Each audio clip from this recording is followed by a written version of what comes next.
कलयुग धीरे धीरे अपना प्रभाव बढ़ाता जा रहा है। बच्चे बड़ों का सम्मान नहीं करते, पत्नी पति को ठुकराने लगी है। यह बड़े दुख की बात है और हमें गुरु से, भगवान से सब अच्छा चाहिए, प्रार्थना भी करते हैं। क्या यह संभव है? बिल्कुल नहीं। पति पत्नी ही नहीं, सबों को अपने कर्म के प्रति सजग रहना चाहिए। जिसका जैसा कर्म होगा उसे प्रतिफल भी वैसा ही मिलेगा, इस जन्म में या अगले जन्म में। किंतु यह कलयुग है, इसके बाद कोई युग नहीं आएगा। अतः जो भी करेंगे, अच्छा या बुरा, उसका परिणाम यही मिलेगा। इसलिए नित्य कर्म को सरल सहज बनाना ही होगा।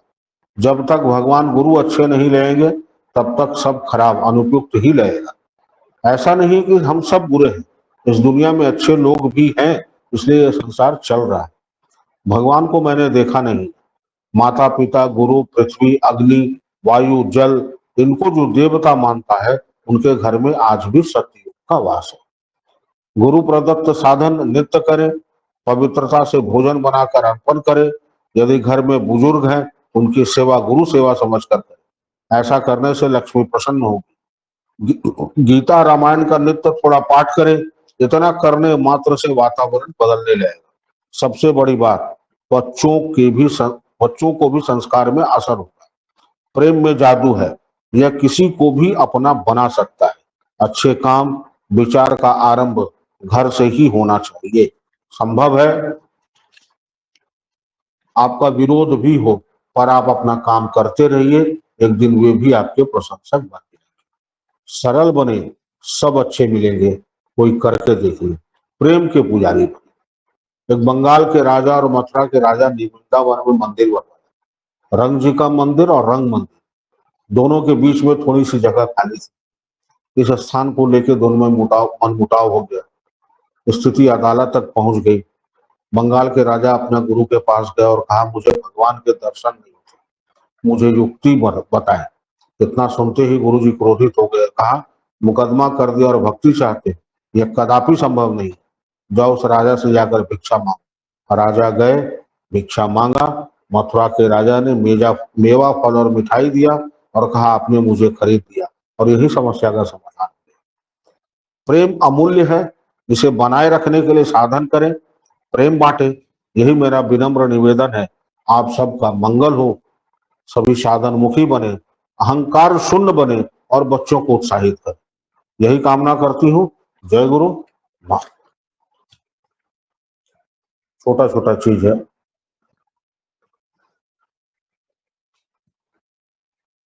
सीखने के लिए बहुत कुछ है। रामायण में पढ़े कि जब राम जी सुने कि बन जाना है, तो जरा भी उनके मन में कोई भेदभाव या कोई क्रोध नहीं आया। और देवताओं की एक लीला थी कि इनको केकई के माध्यम से कहा जाए ताकि देवता लोग को सुख हो सके।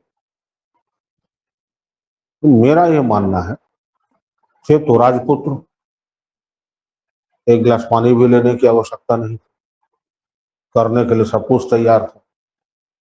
उनको बनना था राजा। जैसे कोई आईएएस या आईपीएस बनता है, उसको डायरेक्ट आईएएस आईपीएस का पोस्ट नहीं दिया जाता, उसकी ट्रेनिंग और दरोगा करवाता है। उसको पहले एसडीओ बनाया जाता, छोटे छोटे जगहों में देखे हर टेबल की जानकारी दी है।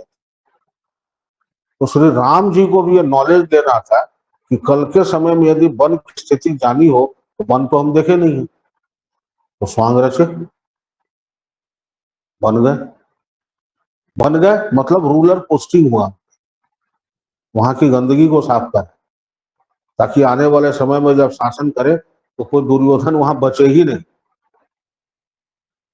तो जीवन में यदि कभी भी कठिन समय आए, तो ये सोचना चाहिए कि हमारी पोस्टिंग जो है थोड़ी इंटीरियर हो गई है, यहाँ हमारी परीक्षा ले रहे हैं और हमको अपना कैपेबिलिटी दिखाना, अपनी वैल्यू बढ़ाने का मौका मिला।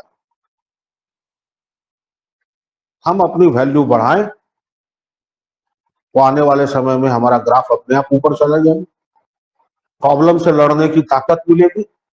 वैसे भी अंग्रेजी में एक बड़ी अच्छी कहावत है कि value makes the difference. Value makes the difference. Value से डिफरेंस पड़ता है। एक व्यक्ति हमको मिला कि हमको जरा 20,000 रुपया मिलता है महीना, कैसे घर चलेगा। हम बोले, फिर बोले 20,000 रुपया मिलता है। बोले नहीं, आधा बात बोले, पूरा बात। पूरा बात तो बोले नहीं। हम बोले तुमको 20,000 मिलता है, उसी कंपनी में कुछ लोग ऐसे भी हैं जिनको 5 लाख रुपया महीना मिलता है, किसी को 10 लाख भी महीना मिलता है। मतलब तुम्हारी वैल्यू कंपनी ने 20,000 ही आती है। अपने स्किल को बढ़ाओ, अपने वैल्यू को बढ़ाओ। क्या करना पड़ेगा? क्या ऐसा करते हो जो नहीं करना चाहिए, और क्या ऐसा करते हो जो करना चाहिए लेकिन कर नहीं रहे। इस दोनों में डिफरेंस जो है, वही तुम्हारे नीचे होने का कारण।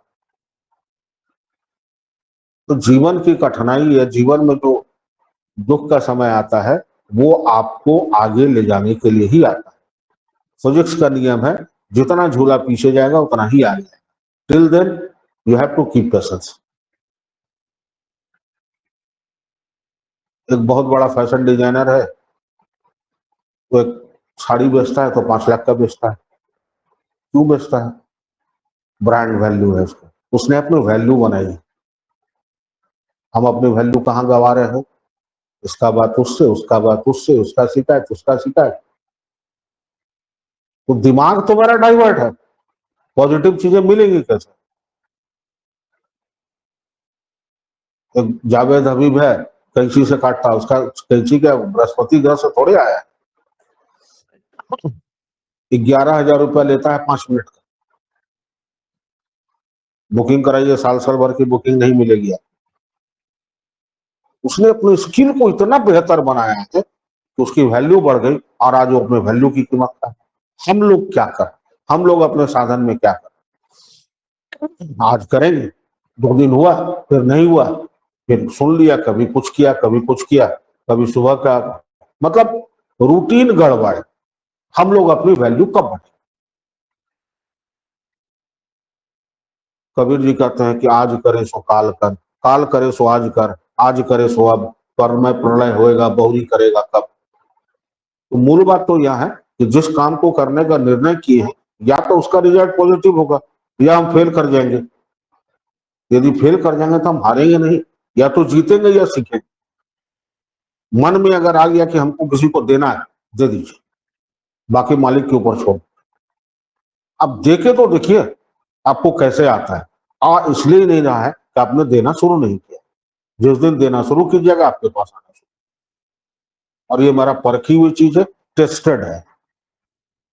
हमने बाबा को जिंदगी भर देते देखा, कहाँ घटा, दोनों हाथ से लुटाते रहे।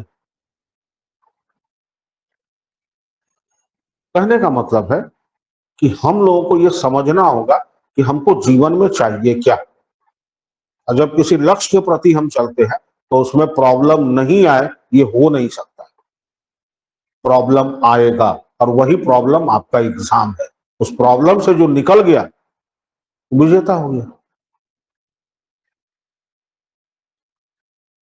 लेकिन हमारा मन हमको किसी की प्रशंसा करने से रोकता है। मुझसे बेहतर कैसे, उसकी शर्ट मेरे शर्ट से सफेद कैसे, नहीं होना चाहिए। मुझसे बेहतर व्यक्ति नहीं है, मुझसे ज्ञानी व्यक्ति नहीं है, मुझसे गुणी व्यक्ति नहीं है, हैं। और जो इस बात को स्वीकार कर लिया ना, उसके अंदर नॉलेज आना शुरू हो जाता है। क्योंकि सीखने को इतना कुछ है संसार में। एक सब्जेक्ट को लीजिए, अगर पूरी जिंदगी निकल जाएगी फिर भी आप उसको आधा भी नहीं जानते। क्योंकि जैसे जैसे आप जानते जाएंगे, आप मौन की तरफ बढ़ते जाएंगे, और जब मौन हो जाएंगे तो फिर आता चला जाएगा। फिर आप लिखते चले जाएंगे, आप किताब लिखते हैं, आप ज्ञान देते चले जाएंगे, तो फिर आप रह गए, आप उसी में आप, फिर तो बढ़ता चला गया ना, घटा का। एक जो था आपने भी लिख दिया तो और बढ़ गया वो, फिर और कोई लिख रहा होगा वो भी बढ़ गया। रोज नई चीजें आ रही है। तो साधन में भी रोज नए विचार आते हैं, अच्छे विचार आते हैं, सबके मन में आते हैं। टिकटा उन्हीं के पास है जो चुपचाप होकर उसके काम को कर देता है। संवेदनशीलता जीवन में बहुत जरूरी, क्योंकि जो व्यक्ति संवेदनशील नहीं होगा, वो तो छिछला हो गया ना, वो तो किनारे के कंकड़ पत्थर होता है उसके पास। लेकिन जो गहरा होगा वो शांत होगा। इसलिए समुद्र में लहर भी किनारे ही आता, बीच समुद्र में लहर नहीं आता। वो बहुत गहरा है और बहुत शांत है। तो हम लोग को गहरा बनना है, शांत करना ये है कि अपने आप से डिसाइड करना होगा या निर्णय करना पड़ेगा कि हम लोग को करना क्या। पहले ये डिसाइड करें। हम अच्छे काम की तारीफ करना शुरू करें तो लोग हमारी तारीफ करना शुरू करें। ठीक है, 1-2% ऐसे लोग होते हैं कि कुछ भी कर लेते, वो अपवाद है, वो हर युग में रहा है। त्रेता में भी धोबे मिल के जाके कह दिया कुछ तो सीता माई माई को जो है वनवास दे दी। तो वैसे लोग हर युग में है। सतयुग में भी थे, त्रेता में थे, द्वापर में, कलयुग में थे। एक घर में रावण, एक शरीर में देवता और मानुष रहते। हमको इसको आइडेंटिफाई करना होगा कि हमको चलना क्या, हमारा रास्ता क्या। और एक बार यदि ये निश्चय हो जाए कि हमको इस रास्ते पर चलना है तो सत्य के पथ पर चलने के लिए इतना याद रखिए कि कलेजा मजबूत रखना होगा। मुश्किल बहुत है, क्योंकि बाबा कहते हैं धर्म के पथ कृपान की धार, वो तलवार के धार पर चलने जैसे। आलोचना होगा, उपहास होगा, मजाक बनाया जाएगा। आपका मन उतना मजबूत होना चाहिए, लेकिन चलते रहिए ना। एक समय ऐसा आएगा कि वही आपके लिए फूल लेके तैयार करना। बस ये है कि संग को पकड़े रहिए, साधन करते रहिए, नियमित करते रहिए। कभी कभार ऊपर नीचे जीवन है, हो सकता है। अब यात्रा में है, बीमार है, वहां तो ऐसे भी उसका निदान है। अपने तरफ से गलती ना, तो आपको धीरे धीरे वहां ले जाएंगे जहां सच्चिदानंद है। और सबसे बड़ी बात, जिसको गुरु में भगवान नहीं दिखा उसको दुनिया में कहीं भगवान नहीं दिख सकता। इसलिए मौन होके, शांत होके, चुपचाप अपनी वैल्यू बढ़ाएंगे, बिना किसी को कोई आलोचना किए, बिना किसी के बारे में कुछ बुरा सोचे। आप अच्छा सोचना शुरू कीजिए। मैं दावे से कहता हूं भगवान आपके लिए अच्छा करना शुरू कर। बच्चा जब तक साइकिल चलाना शुरू करता है, शुरू में 2-4 बार गिरता है, फिर वो सीख लेता है। हम लोग अभी साइकिल चलाने की कोशिश करते हैं, थोड़ा गिरेंगे, पड़ेंगे, चोट लगेगा। ये जीवन का सीख, इसको सीखते हुए आगे बढ़। कोशिश कीजिए जब साधन से उठे तो एटलीस्ट 10 मिनट, ज्यादा देर किसी से कुछ ना बोले, चुपचाप एक जगह बैठ जाए, आंख बंद रहे, खुला रहे, कोई बात नहीं। 10 मिनट, उसका जो इफेक्ट है ना, वो जीवन में पढ़ना, वो ऑर्गन्स को शांत करना, वो हमारे अंदर जितने गैस है ना उसको कंट्रोल करने लगता।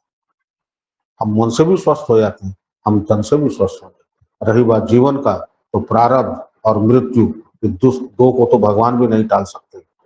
ये तो गुरु को भी भुगतना पड़ेगा, उसके लिए तैयार है। जिस दिन जाना है चल देंगे, और ये मलाल के साथ नहीं जाएंगे कि हमने क्या नहीं किया, इस खुशी के साथ जाएंगे हमने किसी का भला कर दिया। जय गुरु, आप सबका कल्याण हो।